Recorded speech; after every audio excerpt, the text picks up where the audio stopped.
Mon acouphène est dû à une surdité légère, moins 35 décibels, sur une fréquence aiguë. J'ai 37 ans, je suis musicien pro, je ne me suis jamais protégé.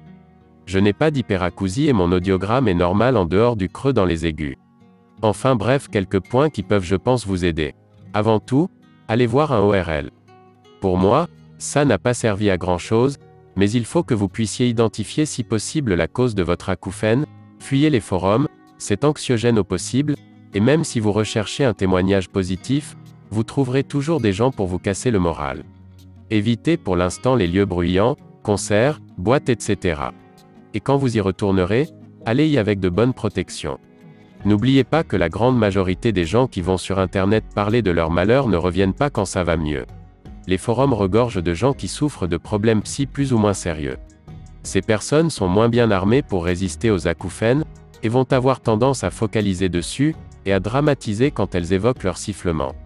Si vous avez vous-même un problème psy, il faut travailler dessus plutôt que de vous focaliser sur votre acouphène. Par contre, on peut retrouver une vie normale. Les débuts sont terribles, surtout la nuit. J'ai pris du Xanax pour dormir le premier mois. L'absence de sommeil est votre pire ennemi. Essayez de garder une vie normale, ne restez surtout pas à vous morfondre. Il faut trouver des stratégies pour que le cerveau occulte l'acouphène. Rester occupé permet de ne pas focaliser sur le son.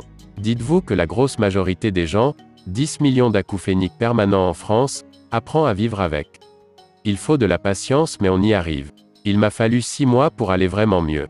Aujourd'hui j'ai toujours des sifflements, mais de moindre intensité. Il y a des jours où ils disparaissent quelques heures. La plupart du temps je ne les calcule plus en journée. Le soir ils sont là, mais je les contourne soit en écoutant de la musique pour m'endormir, soit en réfléchissant à des trucs. En tout cas j'ai retrouvé un sommeil normal au bout de 2 mois. Les cas de suicide attribués aux acouphènes sont une minorité complètement infime. Les gens qui mettent ça en avant sont malveillants. Par contre avoir des idées noires au début, quand on pense qu'on va rester comme ça de façon permanente c'est humain. Mais il y a une différence entre avoir des idées très noires et se foutre en l'air. Bien sûr, il y a des degrés d'intensité variables, je ne peux pas parler pour tout le monde. Et je le répète, je n'ai pas d'hyperacousie. En tout cas, je pensais avoir le pire acouphène du monde au début, je l'entendais même en bagnole sur l'autoroute, et finalement ça s'est considérablement atténué.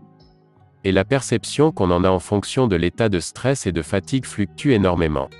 Donc, évitez stress et fatigue.